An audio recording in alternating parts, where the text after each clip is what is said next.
아귀콩이 총 4마리가 태어났다. 총 11개의 알 중에서 4마리가 부화했으니 그다지 좋은 성적은 아니다. 하지만 나중에 확인해보니 나머지 7개는 수정이 되지 않은 무정란이었다. 결국 관우는 유정란 4개를 모두 부화시킨 훌륭한 성과를 낸 암탉이었다. 21일 동안 알을 품느라 고생한 관우의 몸보신을 위해 오리알 노른자를 삶아왔다. 삶은 노른자는 엄마 닭의 건강을 위해서도 좋은 식품이며 갓 태어난 꺼병이들에게도 훌륭한 먹이가 될 것이다.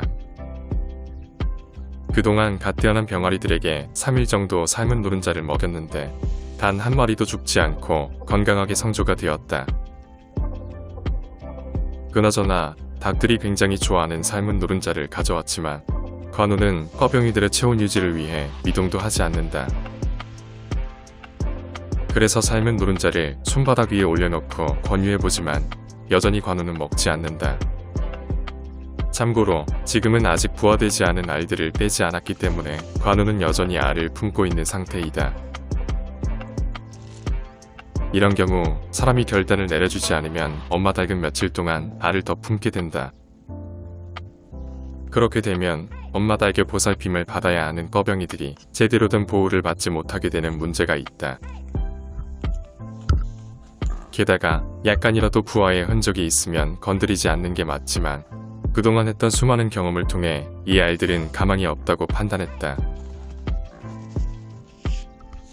내가 처음 흰색 꺼병이를 봤을 때 꽁새끼가 아니고 병아리가 태어난 줄 알았다. 흰색 꽁은 멜라닌 색소의 부족으로 인한 유전적인 요인으로 생기는 돌연변이이지만 예로부터 길조라고 알려져 있다. 그런데 그런 흰색 꺼병이가 한 마리도 아니고 2마리가 태어난 것이다.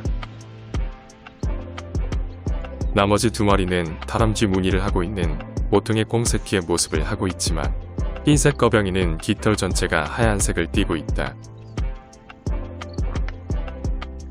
품고 있던 알을 모두 없애버리자 관우는 삶은 노른자를 먹기 시작한다. 물론 본능적으로 새끼들을 챙기는 것을 잊지 않는다.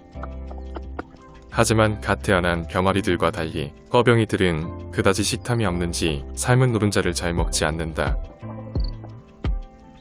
그나저나 흰색 꺼병이들과 달리 다람쥐 꺼병이들은 사람을 더 무서워해서 얼굴을 잘 보여주지 않는다. 물론 그럴 일은 없겠지만 흰색 꺼병이들이 좀 더 사람에게 겁이 없어서 잘 다가오는 느낌이다.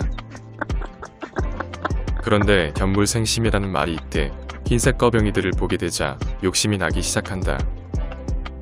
처음 꽁알을 부화할 때만 해도 꺼병이들이 어느 정도 자라면 자연에서 자유롭게 살 수 있도록 방생을 할 생각이었는데 흰색 꺼병이를 보니 마음이 복잡해지는 것이다. 흰색 꺼병이들이 다 자라고 난 뒤에도 닭들처럼 무리해서 계속 지내게 할 수는 없는 걸까? 길조라고 알려져 있는 2마리의 흰색 꽁들을 놓치고 싶지 않다. 닭들처럼 꽁들이 낮에는 농장을 돌아다니며 먹이 활동을 하다가 밤이 되면 우리 안으로 돌아오는 게 과연 가능할까? 그렇게 되려면 나와 꽁들 간에 아주 특별한 교감이 있어야 가능할 것이다. 그리고 농장의 다른 동물들이 꽁들을 가족으로 받아들이고 괴롭히지 않아야 가능할 것이다. 하지만 야생성이 강한 꽁들이 스스로 가축이 되는 건 쉽지 않을 것이다. 그나저나 태어난 지 이제 하루밖에 안 된 꺼병이들은 배가 고프지 않은지 거의 아무것도 먹지 않고 있다. 엄마 닭은 계속해서 삶은 노른자를 먹으라고 얘기하지만 녀석들은 별로 관심이 없다.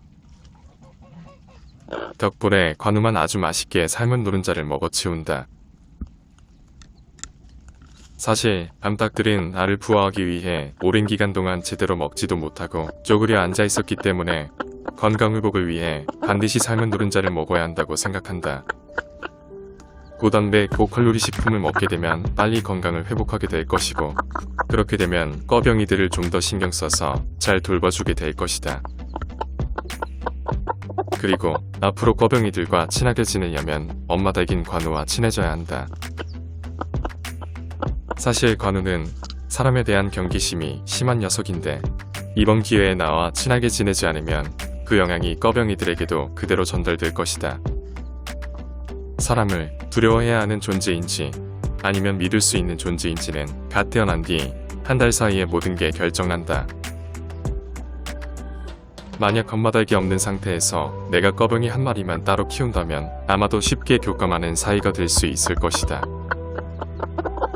하지만 여러 마리를 키울 때에는 사람이 직접 키우는 것보다 엄마닭이 키우게 하는 게 훨씬 낫다고 생각한다. 엄마닭이 사람에 대해 두려워하는 모습을 보이지 않게 되면 결국 꺼병이들도 나를 두려운 존재라고 느끼지 않을 것이다. 그리고 나중에 어느 정도 자란 뒤 낮에는 먹이 활동을 하다가 밤에는 닭장으로 돌아와야 하는데 그런 교육은 사람이 하는 것보다 엄마닭이 하는 게 훨씬 나을 것이다. 잠시 뒤 관우는 태어난 지 하루밖에 안 된 어린 꺼병이들에게 니플을 사용하는 방법을 교육하고 있다. 2년 전쯤 나는 닭들에게 니플 사용에 대한 교육을 시킨 적이 있는데 전혀 이해하지 못하는 모습을 보고 교육을 중단한 적이 있었다. 하지만 갓 태어난 꺼병이들은 엄마가 교육을 하니 마치 스펀지처럼 빠르게 지식을 습득한다. 작년 5월 중순 관우를 포함한 6마리의 병아리들이 태어났으니 이제 1년하고도 1개월이 지났다. 그동안 동물들이 태어나서 자라는 모습을 옆에서 지켜보니 같은 날 태어난 병아리들도 성격은 모두 다른 것 같다. 어떤 녀석들은 어릴 때부터 사람에 대한 두려움이 없는가 하면 어떤 녀석들은 극도로 사람을 두려워한다. 내 기억에 남아있는 관우의 어릴 적 모습은 조용한 성격이지만 사람에 대한 두려움이 컸던 것으로 기억한다. 그래서 사실 지난 1년 동안 관우를 가까이에서 촬영하는 게 굉장히 힘들었다. 하지만 녀석이 알을 품는 지난 한 달 동안 먹을 것을 잘 챙겨주었더니 나를 그다지 무서워하지 않게 되었다. 그 다음 날부터 꺼병이들과 친해지기 위해 관우가 있는 닭장에 자주 방문하고 있다. 무엇보다도 꺼병이들과 친해지기 위해서는 자주 스킨십을 해야 한다고 생각한다. 이때 주의할 점은 상대가 마음의 준비를 하고 있지 않은데 갑자기 낚아채서 만지는 건 금해야 한다. 그렇게 하는 스킨십은 하지 않는 게 오히려 낫다고 생각한다. 갓 태어난 꺼병이들에겐 엄마를 제외한 세상 모든 것들이 경계해야 할 두려운 존재들이다. 그런 녀석들에게 좋은 존재로 각인되기 위해서는 나의 행동도 중요하고 엄마의 교육도 중요할 것이다.